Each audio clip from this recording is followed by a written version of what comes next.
Duane, thanks for coming on, man. Thanks for having me, Dan.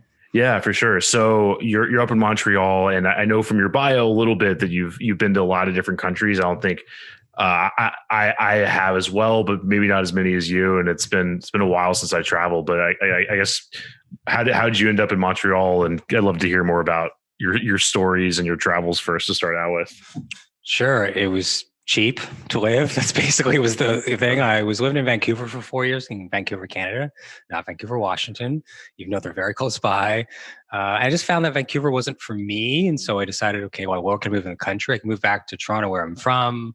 But I didn't feel I was ready to move back. And so I'm like, it's a large city. So there's like 1.8 million people in Montreal itself. And the greater Montreal area is probably 3 million. And one thing I didn't like about Vancouver proper, it was about 600,000 people, so the size of Winnipeg, which is in the middle of Canada. And so it was too small. So I'm like, let's just go to Montreal, test it out for a year or two, see if we like it. If I don't, I can move somewhere else. I've moved 7 or 8 times in the last decade. So like moving somewhere else is not really issue. And it's easy because like I have no boyfriend, I have no kids, I have no like other responsibilities other than my mom. So I can move if I want to.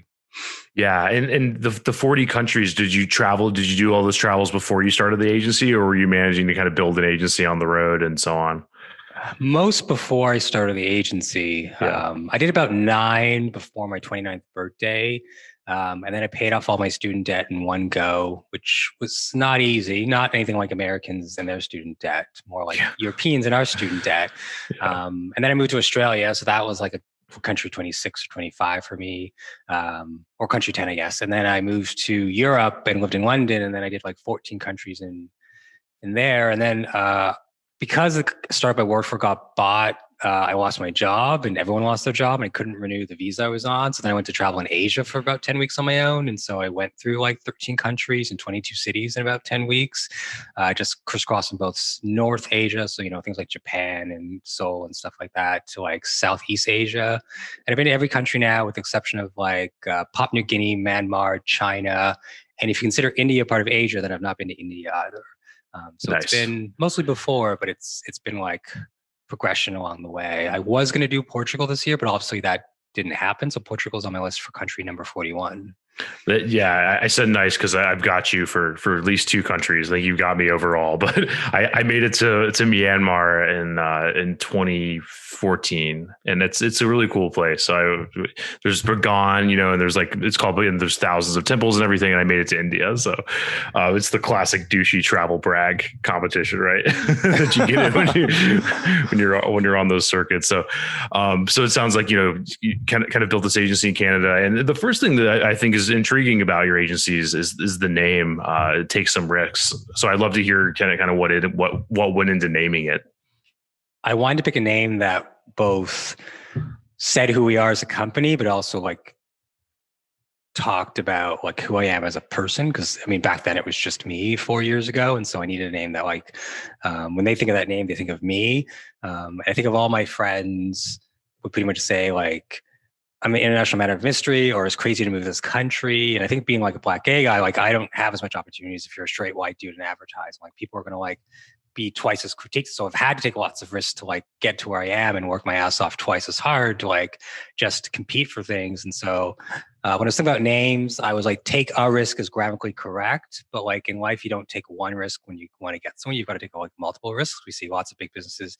They took, 10 risks to get to $1 billion. And then they started to like get really cocky if you're like Facebook. And then you don't take as many risks and then you start to like erode your market share. And so, we want to name, take some risks because we want clients to take tons of risks to get to where they want. Oftentimes it's not that they have a bad product or a bad idea, though sometimes they do. It's that they've stopped taking risks to get to where they want to go. Getting to $1 million is not easy, but if you want to get to 2, 3, 4 million, you can't always do what you used to do to get to 1 million. Yeah, that's really cool. And how do you think that's kind of determined the type of clients that you get? Has that been a situation where you're already kind of qualifying out a lot of people? And how would you describe your client base based on the sort of culture you've built around that brand? I guess is the question. Totally. We do have like 7 or 8 questions we started to ask in the last year, just around like, revenue and ad spend and profit margins and stuff to qualify people. Because people email us and either want to kick the tires or they want to spend $1,000 a month. And we're not for you if you want to spend $1,000 a month. Like our minimum is $5,000 a month. And maybe we take you on at full if we really like what you sell. So we definitely do qualify, but also just take on people who like my personality. I'm not everyone's cup of tea. Our agency's not everyone's cup of tea. If you want like task takers, we're not for us, or we're not for you. If you want someone who's going to like push you out your comfort zone, tell you when you're wrong, tell you when things don't make sense. I've told clients that like, yeah, this is wrong, or this person doesn't know what they're talking about. Well, we're talking to 2 different co-founders because the other co-founder didn't know what they were talking about. Like, this just doesn't make any sense. Like, you need to be able to like take constructive feedback that's trying to help you push your business forward. And if you don't want that, you don't want to hire us. And it's not easy, but like, it's just the way I am. Like, I will also take it in the reverse. If I fuck up in some way, I tell a client, you tell me, just like email me, call me. Like I talked to the client on Monday and like, there's this problem, Duane, and it involves one of the other clients. I'm like, okay. And we had a 45-minute conversation and I was very calm about it because I'm like, okay, I didn't realize that this was a problem, whatever the problem was. And we talked about it and we'll probably talk about it again 2 or 3 times. And at some point we'll have to take action. But I want clients who can like have a healthy give and take relationship because we both want to be successful. Yeah, that's really important. It makes a lot of sense. And I don't know if I'm going to bring this to a concise question, but I would love to learn a little bit more about how you guys think about risk management. Like if you're working with an e-commerce brand and you're encouraging them to take some risk, like the name of the agency, yeah. What does that look like? Like what is the sort of risk that a company that wants to get from X to Y, from 1 million to 5 million needs to be thinking about and leaning into? Sure, totally. I mean, I don't think anyone's going to go from 1 to 5 million overnight or in the year. Even with the year of the pandemic, that would just be like lots of risks. I think the first thing is, we try to tell clients there's not one kind of risk. There are degrees of risk. There are big risks and small risks. And I started watching Star Trek recently. I don't know if you watched Star Trek before, Dan. And I never really watched as a kid except I was homesick. And so I would say I'm like the Vulcans, right? I'm very logical. I'm very methodical. That's how I think. And so I'm like, let's look at all your options. Let's weigh the risk of all the options. Let's weigh which one we want to do. We pick option A or option B, and then we do it and see what happens. A good example is a few of our clients this year were like, well, you can't do what you did last year. So last year you'd wait till 3 or 4 products came in the warehouse. Then you'd launch all 3 at the same time. You'd send some emails, you'd run some paid ads and everything was good. With manufacturing being an issue this year, and us seeing what's going on in like Asia and in Europe and that's going to eventually hit North America, we're telling clients, well, okay, you need to think more like a sneaker company. You need to drop things when they come to your warehouse and not wait for other products because you don't know what's going to back up or what's not going to come next. And if we drop things, we see it's doing well, we can always just go and order more of that while we wait for other things to come. And so that's like inherently a risk. You're changing how you operate your business, but it's a low risk because all you're doing is saying, instead of waiting 3 months for 3 products, you're just going to drop a product every month or a product every 6 weeks. And you'll get faster feedback on what is or isn't working. Versus big risks are like a client changed their platform, but they don't really know what they're doing and they didn't hire the right people and we weren't aware of it till like too far in. And then they didn't have anyone like redirect their SEO links. And so that was like a huge risk where it's like, you probably should talk to someone on your team who's more knowledgeable about this risk here. So I think it's about weighting your risks and figuring out which one makes the most sense and then doing it. Another great example is like, in Canada, we've got higher cell phone bills than you all in America. We have like the 3rd highest bill for an average person in any sort of G7 country. And so like a risk is like, hey, can we ask people for their email and their SMS number so that we can like text them on their cell phone? That is a risk, just changing how you communicate with people, but it seems like a low level risk that could benefit the brand. So we just weigh the risks, figure out which one makes the most sense, and then do it. And I tell every client, you can say no, but I'll probably bring it up again in 6 months if I think it's a really, really good idea, especially if you see other people doing it in general in Canada or in America or in Europe, because it's going to eventually come here, whether we want it or not. Yeah. There's so much I want to dig into there. So the first thing is you kind of hinted at like things that grind your gears, SEO and that sort of thing for us. And I feel like in every business you see this where there's clients that do things that they perceive to be low risk that are actually high risk, and then vice versa. There's things that are perceived to be high risk that are actually, you might as well just test them and see how they work. In our space, the things that are perceived to be kind of lower risk are like hiring, really expensive salespeople and just like sending them off into the cold with no support. And then 6 months and $100,000 later, nothing's happened. So I love to hear like is there anything like that reoccurs where you're like, stop doing this thing that's perceived to be low risk, but it's actually really high risk and doesn't make sense? Yeah, I'd say the opposite of what you just said is basically hiring the cheap agency, whoever the cheapest one was, and the perception that like clients think that if I pay X agency, let's say $1,000 a month or $500 a month, even though the ad spend I'm giving them is $4,000 a month, I'm coming out ahead because let's say Duane's agency was $2,000 a month and $5,000. They assume because they're I'm going to call it gross cost. So the agency fee plus the management fee, or the management fee for the agency plus the like media fee is cheaper than what our media fee is and our management fee, that they're going to come out ahead. But what they don't realize is that I'm going to say the shit agency, for lack of a better word, has like a higher CPA. So now you're paying, in some clients' cases, $400 to acquire a customer versus the $55 we got you a customer for, which is just as qualified. And so you're spending more money to acquire less. And so I think that's something clients don't realize that is a high risk, because like you're spending more money in totality to acquire these customers, but clients don't view it that way. They just look at what the bottom line is. Oh, I just paid this agency $1,000 and my media was $4. They don't take into account that like, well, what is it costing you in time and customer acquisition to actually get those customers? So I think it's that one of not valuing the job of marketing, which is an issue of the market industry as a whole. We don't sell ourselves very well. We're not like accountants, lawyers, architects that have done a really good job of being like, yeah, you should pay us $1,000 an hour because of this. We're like, pay us $15 an hour and pay us $1,000 an hour, but no one understands like why those are very different. And two people who have similar CVs are actually not the same. A CV means like next to nothing on like what we do. And then there's not really anything else beyond that. I think it's just clients being more open to realizing they don't know what they don't know. Too many clients don't know things, or they're afraid to ask questions because they look stupid. And we try to like encourage clients to ask just as many questions as they want, even if it's the same question a second time. Though I tell them, if you ask me a question a third time that we've already talked about, I'm going to try to find out why you didn't get it the first 2 times so that you don't ask me a 4th time, because it just wastes, both of our time. So yeah, I think it's just, not hiring the right people to do the job and not looking beyond the bottom line cost you're getting invoiced for, because there's a bigger cost there of just wasted time. And that example of 400 customer to 55 is actually a real example of a real customer that I just which shook my head and be like, we're now firing you a few weeks ago because you just don't value what we did. And I can't help someone who doesn't want to get help. Right. And you touched on some really interesting things there. I think that it reminds me of this. There's a great sales book called Challenger Sale, and they talk about rational drowning, which there's a point at which people need to go through this drawn out rational exercise to kind of like justify the thing they already want to do.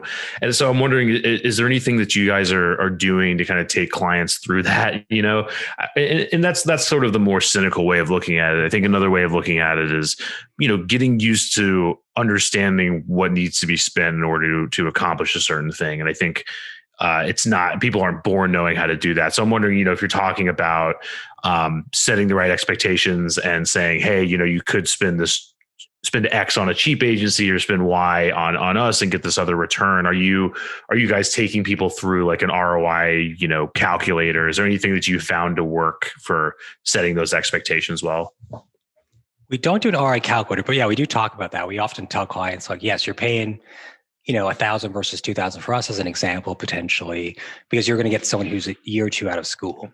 I've got 14 years of experience. I'm old as fuck. So yes, the person with 2 years experience could be really good. Like, I shouldn't say that 2 years isn't a lot of time. You could be really good and worked for like a huge agency, but all things being equal, if you got 2 years experience, you're probably not gonna be able to compete with me at the same level, because it's not just like the number of years, it's like the amount of places I've worked and the countries I've worked in, and that depth of experience of just like lots of failures, lots of mistakes, lots of successes, lots of wins, lets me be able to like sometimes try to like predict mistakes that are going to happen, 2-3 moves ahead. It's like a game of chess. Like, you're not making a decision now. You're trying to figure out what decisions are going to be impacted in the future and trying to mitigate that risk as much as possible.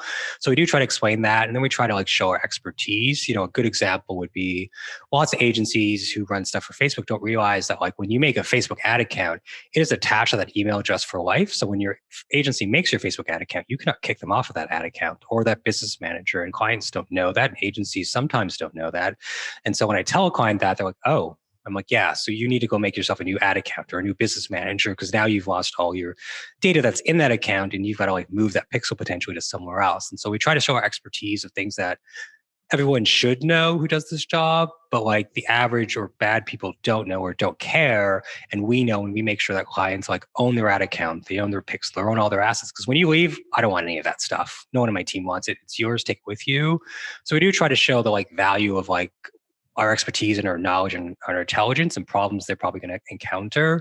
You know, in the summer, we talked to this deodorant brand and they're like, oh yeah, so we're thinking about hiring you or someone else. And I was like, you know, we thought we were going to run ads, but then we couldn't run ads because we sold like things that Facebook said are COVID related. And they're like, oh, actually you can run things for COVID because it's like the end of May. We were talking to them and like Facebook put a new rule in 2 weeks ago. And then I Googled it while on the call. I sent them to the link. And so we try to add value. We didn't win that one because for the fact they wanted to go with someone cheaper. And I just said, well, good luck. I don't think you're going to get the sales you want because you went again with someone cheaper. But we do the best to add value and knowledge where we can, or just help someone out on that 30-minute intro call. If they still don't go with us, that's totally cool. I want to make like our industry as a whole better. And then beyond that, it's just like, just hit home our experience, especially if it's like international stuff, live in Australia, live in the UK, trying to like find what makes the person tick and like what their problem is. And if I can lean on what their problem is and what makes them tick of like, you know, we didn't have enough communication with the other agency, or we don't understand this media report they send us. So just like giving as much knowledge as we can so that clients can ask us harder questions and challenge us to do better has kind of worked well in our favor. But I'm going to launch a thread this morning about it on Twitter. But basically, like, I want half the people we talk to say no to us because we're too expensive. We don't want everyone to say yes. If everyone says yes to your proposal, your prices are too low and you should raise your prices by at least 20%. You don't want everyone to say yes. Right. That makes a lot of sense. And kind of back to get back to the e-commerce world, and you were talking about, you know, how more brands should kind of think like sneaker companies. I'd love to just sort of learn about what you've experienced over the last months or years in terms of the, I don't know, if the like geopolitical events, the trade wars, COVID, like how is this affecting your work and how you guys are operating in the e-commerce space when goods actually have to be shipped from one place to another? Yeah, it's definitely a lot more complicated. I mean, if you look at Brexit in the UK, I mean, that's been going on for 5 years now, 4 years, whatever it is. That's not really impacted yet because the UK hasn't technically left the like European Union. They're still in that like weird transition period, which is like not getting divorced with someone, but still being married for 4 years. You know, you want to get divorced. It's a weird situation. But when that actually happens, because I assume they're actually still going to leave with no deal, that will impact things in terms of like tariffs. Not a lot of clients ship to the UK, only a handful do, but like that's more of an operational side thing. But we will bring it up with them because we may want to either pull back spend in the UK. We may want to go harder on the spend depending on like how it affects the products that we sell. I think, you know, from a global perspective, we just try to like look at events that are going on and see how they impact. So like this year, you know, I almost didn't travel in February to go to a couple conferences in America because like there was like words of this virus coming down, and I like hemmed and hawed. I did go in the end. But it was on the back of my mind, if I get like COVID or whatever this virus is back then, I'm like, I'm just going to hate myself. But looking at like what happened in Asia and what happened in Europe, we started telling clients like, this is not going to be good. It's like, you want to figure out manufacturing, you want to figure out like what we're going to do. We're probably going to have to like have more constant communication. So for like one client for the last 7 months, so up until like the end of August, I pretty much send an email every 7 to 10 days to tell them like, this is what we're doing, this is what's happening, this is how the account's going. Because I think that client versus other clients just needed that more reassurance, where some of our other clients have, you know, retail stores and, you know, 50 employees, and they've got all these other things to worry about that they're not that they're not worried about the ad account, but they're like, unless the report is really off, Duane's got this, so I'm just going to worry about the rest of my business that is like potentially on fire. So geopolitical things don't always like impact us in the same way. I've got a friend who does stuff on Amazon, and so all the shutdowns in parts of Asia impact a lot of his clients, where like it didn't impact us because a lot of our clients make their product in Canada for Canadian clients, and American clients, they make it in America, and some things they do make overseas does impact them, but we're just like, get what you can when you can, we'll launch it, do the best we can, pull back and spend where we need to, and just like reassess. It's basically like this year has been a reassess every 2 weeks, reassess every month, and just keep on trying to figure out as we get more information.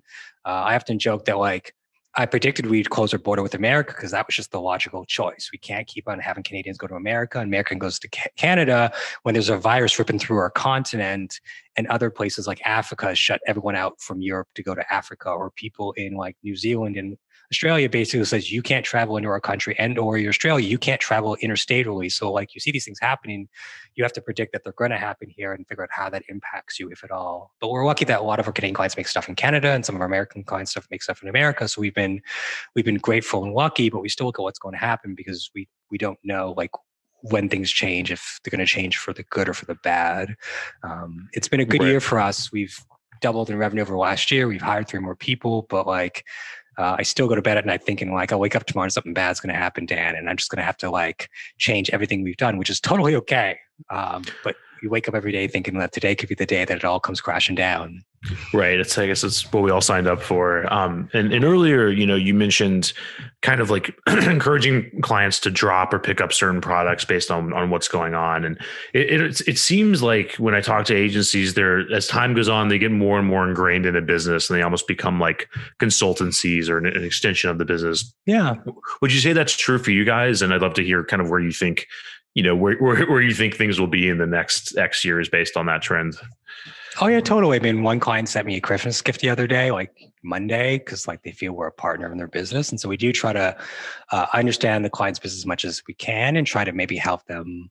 What we'll say is operationalize the business, because not all of our clients are like on their second e-commerce company, on their third. Some of them are on their first, and they don't know what they don't know. And we have access to a dozen, 24, whatever it is, different e-commerce brands. And so we can see like what is and what isn't working. And we'll help clients just operationalize things as much as we can, and make sure they're using either the best software or the right software for their situation. Oftentimes brands will like, I'm going to go with HubSpot. I'm like, you don't need HubSpot, and HubSpot's overkill. It's maybe not the best for what you want to do. Maybe Klaviyo is better, or pop-up script, or whatever it is. So we do try to like get ingrained in the business so that we can help them just run a more efficient business. So that means they can free up the time to do what most of our clients love to do, which is like make product. They don't love running a business, right? No one loves uploading SKUs to Shopify or whatever the platform is. It's not a fun task.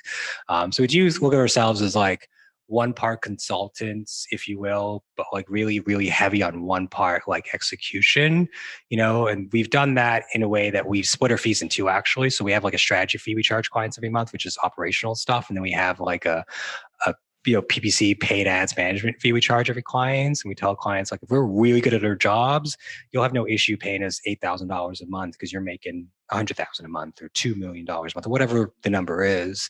So we do think of ourselves as more than PPC agency, and that's where the industry is going. It's much like graphic designers 10 years ago, where you have Squarespace and things that just immediately to them, we're going to have people come along, including the ad platforms, that basically say, we don't want you to run the account anymore. We're just going to have machines do it. And so that means we need to think more about strategy and operations and those things. But we already predicted this thing like 2 years ago and changed our fee structure. And so if a client doesn't want to pay us a strategy fee, we just don't want them as a client. Like, we don't want you running strategy, because if you knew how to run strategy for paid ads, you wouldn't be hiring us, right? And we don't want to take it from a big agency, because if the big agency knew what they were doing, you wouldn't be coming to us again. So it's going to go in that direction where, yeah, you're more of a consultant, maybe / executioner, and that's okay, but that's not going to work for everyone, because not everyone's good at like understanding how the decisions they make today impacts things tomorrow. Like, right. E-commerce is a game of chess. You're making lots of moves, and you've got to make a lot of the right moves to be successful. Otherwise, you're going to get boxed in, and your queen's going to get captured, which is unfortunate. Yeah, it's a great line. Can you clarify that a little bit more in terms of the strategy fee versus PPC fee, and just kind of how you're dividing those things up? Yeah, sure, totally. So the PPC fee is basically for like execution and just managing the ad accounts, whether it's Google, Facebook, Snap, whatever it is. And so us, in our case, it's a flat 10% of spend. Some places do 8, some places do 5, some places still do 12 or 15. And, it varies from company to company. So that's just for like running the accounts, managing the accounts, updating the accounts, making sure like someone has an eyes on the account. And then our strategy fee is basically for us to always, reevaluate is what we're doing the right strategy. I think this year has been a perfect example. what clients were doing last year are not what they're doing this year. What we're doing in Q1 is not what we're doing in Q3 and Q4. And so the strategy is all just reevaluating what's going on in the market. And if we need to tweak our ad copy, tweak our creative images, do I need more creative images? Do we need to shift money, which we have from Facebook to Google or Facebook to Snap? And so it's just about being strategic of like, what are we going to do? And not so much what we're going to execute, because execution falls under the PPC management fee. It's a bit different. There's not a lot of agencies that charge that way. Most do either just the flat fee or just the percentage or just hours. We don't sell hours because it's the worst way to make money as an agency, and we are a business too, and we have to make money. And so we decided, okay, well, if we think that strategy is just important as execution, and that you need both to be really successful, because if you just have a strategy and you don't execute, it's going to bomb. If you execute greatly, but it's a poor strategy, you still could fail. And if we believe you do need both, and you do need both, anyone who says otherwise is a liar, then we should charge clients for both, because clients only value what you charge them for. If you don't charge them for something, they do not value it. A good example is we did some free design work for a client for like a host of reasons, which I agree it was a bad decision, Dan, and they did not value it. And so we had to fire this client. And so I've learned over the years that if you don't charge someone for it, they may have you do it and they may like that you do it, but they don't value it because they're not paying you. They don't look at you as like a vendor or an employee or a contractor or something like that. Right. And if you're just charging that PPC fee, then you're sort of like a man with a hammer, like everything's a nail, because you're stuck with this arbitrary channel that may or may not fulfill a business goal. So exactly, I really like that. Yeah, that makes a lot of sense. And I guess beyond that, are there any new pricing models, structural models that you see kind of coming down the pike on the horizon? Does this keep going? Does this get to a place where you have a stake in the company because you're now involved in even bigger decisions? So I just love to hear your thoughts on that. Totally. I mean, the current ways to charge is, by the hour. If you're British, there's like a day rate. So you charge for a day of time, which is usually 8 hours. You could do a flat fee or some sort of flat retainer. So a flat fee could be like a flat project fee because they're going to hire you for 2 months to do X things. A monthly retainer could be they're just going to hire you for a no end date contract, and they just pay every month to do a host of things. So those are kind of the 4 ones: every hourly, day rate, project rate, and some sort of retainer rate. There's obviously what we do, which is a combination model. But beyond that, and one we've tried to do, and it can be a struggle, is like a sort of a paid for performance type model. So i.e. you get like a percentage of revenue. It's a hard one to make work because either the client's got to be big enough that they've figured out a lot of their operational stuff out and there's not a lot of ambiguity, but then also there's got to be enough margin in the product for the client to give you percent of revenue and still make a profit. Like we talked to a brand that has less than a 15% profit margin. They sent me a spreadsheet based on like basically not all their costs, but their top line costs. And they're like, yeah, we can't make this work. I copied the spreadsheet, redid the spreadsheet because it was just like a PDF, and I recreated it. I put in the numbers as percentages, as dollars, and I'm just like, there's no way for them to give us a percent of revenue on top of our flat fee to make this work.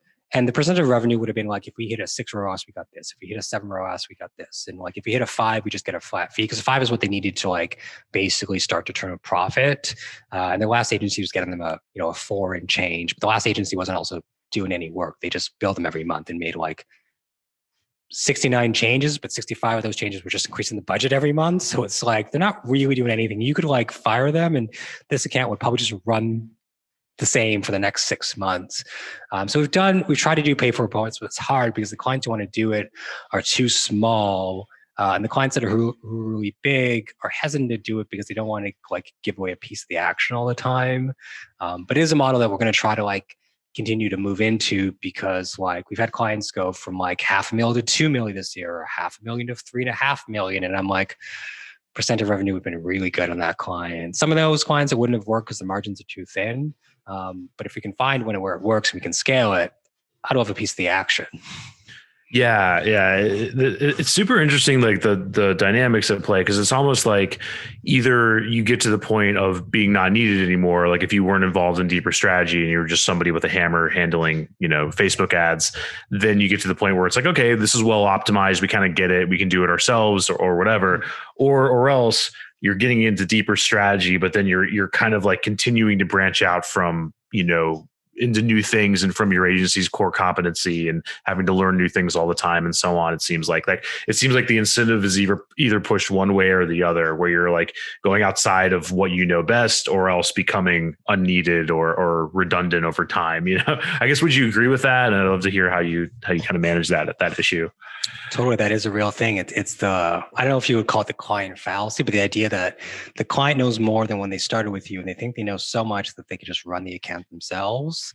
And so then they fire you and run it themselves. And then because they forget to take away your access to the account, you can see the account tank performance wise, or they hire a cheaper agency and the account tanks. We've had both of those over the last few years. But it is a real thing where clients just don't think they need you, or they're like, oh, why are we paying you $5,000, $7,000, $8,000, $10,000 a month? We could just do this ourselves. But it's one of those clients don't know what they don't know, or the cheap agency that's promised you lots of stuff doesn't actually have access to the ad account, so they don't know what they don't know.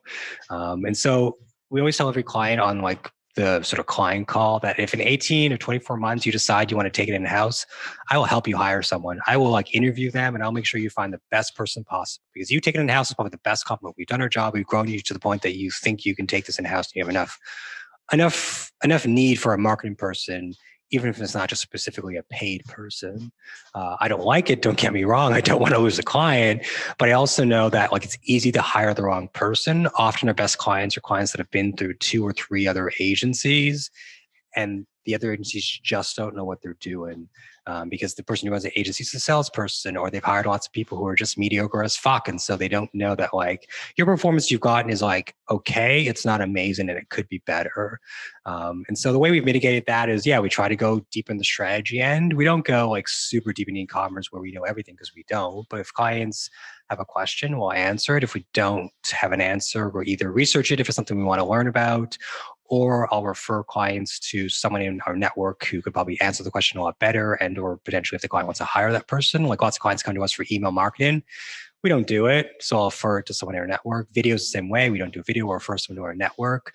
And so we just try to like learn as much of the business as we can, and just find that balance between like knowing tons, but not knowing things we don't need to know. And if a client tells us things we don't need to know and they send us like a report or a document, like we'll thank them, we'll read it over, we'll see if it's as value, and then we'll bulk market, because maybe we'll need it in 6 months for some reason. But we definitely don't want to be viewed as like a PPC agency or a Facebook agency or a Snap or Google, because we're not, and that's not where we're going to go. I let other people be that kind of like Brandon. We are like a strategy, marketing, revenue optimization agency, and our core competency just has to be running paid ads, because that's where we came from. But we're like more than that. Right. That makes sense. And with that, I know that you guys are doing a lot with alternative ad platforms, and it's an area I don't know much about. I think not, in my experience, not a lot of people do. So I'd love to hear what are those alternative ad platforms, and how should brands and agencies be thinking about them? Yeah, that's like often in marketing we joke that like it depends is the answer. For a lot of our e-commerce clients, if we're trying to move money off of Facebook, which is what I think everybody's been trying to do, in the last 6 months since updates have happened, the 2 places we look to move money is we either move money to Snap ads or Snapchat, because the creative you have on Facebook, you could reformat, re-edit, and test on Snap. So there's more platform parity there, if you will, from a creative standpoint. And then the other place we obviously look to move money to is just Google. They've got 70, 90% of the search market, depending on where you are in the world. And so if you're going to take money from a big platform, the obvious place to go is on Google. And then also Google owns YouTube, which sometimes people forget. So that's like a separate platform on its own, really. Like doing video really well from a pay perspective is like a whole other ball of wax. And so those are kind of the 2 platforms we immediately look at for clients. But beyond that, depending on like what your goals are, so we sometimes work with like fintech and SaaS brands on top of e-commerce. And so we'll look at things like Quora has ads or Reddit has ads. Those can be great for both performance marketing, but also for branding, depending on what your objective and goals are. Beyond that, you could look at like LinkedIn. Yes, the CPCs and CPMs on LinkedIn are higher, but if you're in sort of a B2B space, or you want to go after people who are more and have a higher income, that higher CPC could be compensated because you potentially get a customer that has a higher average order value. So often LinkedIn is forgotten because it is a very B2B place, but it could be a place that you want to target people who've got cash and money, or people in like the executive suite. And then beyond that, I mean, there are other places you probably could run stuff like Waze has ads, Stack Overflow has ads. There's other things I'm sure I'm forgetting that has ads. Obviously, Amazon has ads. So there's lots of places to go. It kind of just depends, I guess, on like, how much money you're going to move over, which channel probably has the best opportunity. We often don't go with Amazon for the challenge of, Amazon has all your customer data, it has all the credit card data. You don't have access to that. So on top of like usually making less money than if you came to your website and bought, you don't get any of that customer data that you can use to, upsell someone, cross-sell someone, sell them your second product that you're going to launch in 2 months. And so Amazon's not our first place of call. Plus Amazon, not every client is going to have this happen, but they'll copy your product, put a cheaper one out there, and that can make it harder for you to compete if you're going to do something like in America, as an example, or in the UK or in Europe. People say Amazon launches 1,400 brands or whatever a year, but it's like some of those are going to be successful. So it's like, do I want to give Amazon more data? No, and Amazon Bezos doesn't need my money.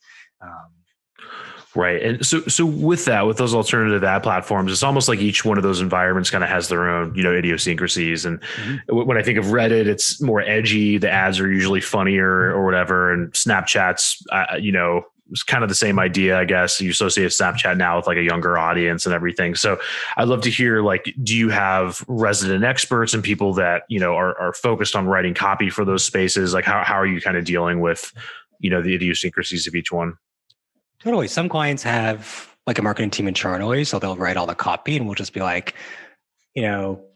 Snapchat is 34 characters for the headline. You've sent me 40 characters. Chop off 2 words and come back to me.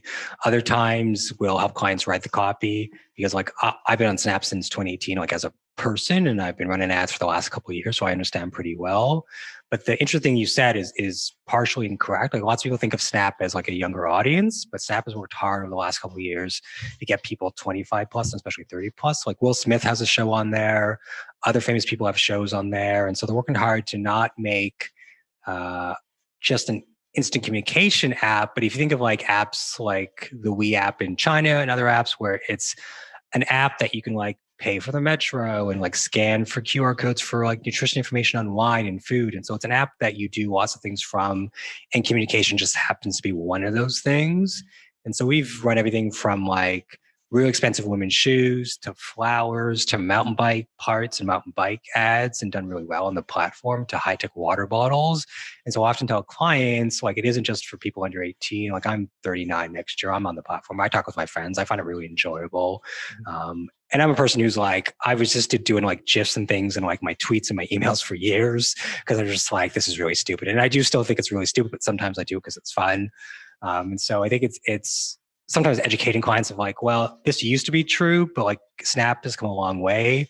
They've got like mini apps, which are like mini apps you can download. So like Headspace is on there. So if you need help with like meditation. And so Snap is not what it used to be 3 years ago, but they've not always done a good job of communicating all the things they could do or all the things they are in the last couple of years, because they've just released so many things and people have just like not had it on their radar because it's just like, oh, it's Snap. I'm not going to read this article. And like, Snap is actually pretty great if you want to do things beyond just talking with your friends. Yeah, that's interesting. And I just remember when they, were the sort of belle of the ball and getting multi-billion-dollar valuations, and then Instagram from the outside looking in seemed like they took over, but that there could be a lot more going on. And with that, I'd love to hear your thoughts on Twitter. I guess my understanding, and I could be wrong about this, I'm not an expert, is that they're kind of like historically not doing as much as they could to monetize and to make the ad platform work. But I'd love to hear your experience with them and if you consider them an alternative platform or not at this point. I would say everything you just said is true. Yeah. I've also probably not run an ad in probably 3 years on the platform, though I see my friends who tweet, who tweet and talk about it. I'm like, I don't think we need to run ads on Twitter. But I think, when I used to work in my last job before I started the agency 4 years ago, we used to look at Twitter as a content distribution platform. So whether it's organic or paid, if we're going to launch an ebook or a report or a trailer or a video or something, that's the place to do it, because people want to consume content on Twitter and share content, whether it's content that makes them happy, sad, enraged or not. I think that's where Twitter excels. There were some tweets either last night or the night before talking about Twitter's going to release kind of like a an app within the platform that's kind of like that app Clubhouse, so where people can like have little communities in and have voice conversations. I saw some screenshots and it looks kind of interesting. I think it's, if you go to like the Twitter handle, Twitter Space or Twitter Spaces is the handle for the new product. So that could be super interesting. But yeah, we don't run ads on there because we're very performance driven as an agency. Like our goal is to like spend $1 today and get back $1 tomorrow, next week, next month, whatever the sales cycle is. And Twitter's way down on our list of places we'd go to spend money. It's like Facebook and Google. Maybe we'll think about Amazon, but definitely like Snap, and we'll look at like LinkedIn, we'll look at potential Amazon, like you said, and then other platforms beyond there. The only thing we try to guarantee with each client is not have a client dependent on just one ad platform. Often clients will come to us and they're just on Facebook, they're just on Google. We try to at least get them on both, because it's like, if one of these two goes down, at least you've got money in another platform that you're not going to like lose your whole business. Because some clients are only drive sales because of paid ads. They do a bit of email, but like the people you email, usually the people coming in from like organic and paid ads. And so like you need like to diversify your media beyond just Facebook or just Google. Yeah, it almost just seems like a classic, like asset diversification strategy. Just like even if you're not a gold bug, you might have like some small percentage of your money in metals or something. So 100%. It makes a lot of sense. And with that, I know before the show we were talking about some major updates with Facebook and Apple, and I'm out of the loop, to be honest. So I'd love to hear what's going on and explain like I'm 5. Yeah, totally. I mean, that's how I explain things to my mom. She's not a technical person. She's come a long way in 5 years, but she's still not a technical person. I mean, the short version is, love or hate them, Apple's $1 trillion company. They've made mistakes as well. So it's not like they're absolved of mistakes. But what they've been trying to do the last couple of years is they've taken a stance of like, your privacy as a consumer is more important than selling your information to, advertisers, which is what, Google does, Facebook does. Amazon doesn't do it because they sell it to their internal network to run ads, but any big platform, like if you're not paying for it, you're the product and they're selling your information. Apple's trying to take the other stance where like, we're going to make it hard for governments to get access to your phone and hack it. We're not going to give them backdoor to the FBI. We're going to like make sure you understand that when you accept something, you're giving people at these big companies access to your data that they're going to sell to people as a brokerage, which people don't understand how it works. Even though we're 30, 40 years, whatever, we're into the invention of the internet, there's still people who don't understand how the internet actually works. And that like you're sold as like an ID to people to run ads. And so Apple's basically said, we're going to stop all of that. And so their iOS 14 update, which they pushed back, I think a year now, but it's supposed to come out next year, is basically going to like put a cage on your iPhone to the point that like you have to really work hard to like give people access to your data that they would sell to other people. And so what's happened this week is Facebook has bought full page articles in the Wall Street Journal, the New York Post, and I think the Washington Post is the three of them, which is ironic because Jeff Bezos owns the Washington Post, but that's another story for another day. And Apple's basically been called out by Facebook. Facebook says, what Apple's doing is wrong. It's going to hurt millions of small businesses that use our platform to like run their ads. Which is an ironic statement for Facebook to take, because years ago, Facebook didn't have an issue of taking organic reach from like 100% to like 1%, to less than 1%, to the point that organic reach on Facebook is nil. And you've now got to spend money that you weren't spending before on top of the time you're investing on Facebook to now get organic reach for your small businesses bakery in Nova Scotia, or your small business bakery in upstate New York, or wherever it is. And so we often see this with, Google and Instagram. These big brands just have a circle jerk of a clusterfuck of trying to see who can one up each other and act like they care about small businesses. But in the end, they don't care about anybody but themselves. Their goal is to their shareholders, which is to make as much money as possible. And they'll do what they want that's in their best interest. Vis-a-vis, they will take out full page ads that act like they care, but Facebook doesn't care. I'm not saying that Facebook is worse than Apple. We could debate that all day. But Facebook is not absolved of like screwing over everybody, including advertisers, to get what they want. And so next year, this change is going to make it harder for not only Facebook to make money, but it's going to make it harder for us as advertisers, because we're going to have less data of like what's actually working, because we're not going to have, the Facebook pixel attached to each person who takes an action outside of the Facebook platform. So next year is going to be even harder than it has been. It's like going back to let's say the 50s and 60s and maybe even the 70s, where like you put up a TV commercial or a billboard, and you didn't know if it worked or not because there wasn't Nielsen around potentially to help you track that stuff. And so it's going to be a hard year for some marketers who either haven't been tracking things very well or don't understand the numbers in the business. I know most of my clients' numbers in terms of revenue and where we've gone, because we like literally track the revenue from like the day they were on Shopify, because 90% of our clients are on Shopify, to like today. And we're always tracking revenue to figure out what the store revenue is. So next year, when this happens, we can try to figure out like, is there been a drop? Is Facebook really doing worse? Is it just this update? So it's basically, in short, if I was going to sum it up in Cole's notes, Apple's locking down your phone so you don't get screwed over by Facebook and other places. And Facebook hates it and wants to say that like Apple is bad when Facebook has done just as many bad things and they just don't want to get called out on it. Yeah, it's fascinating, and it's funny. Like, I wonder.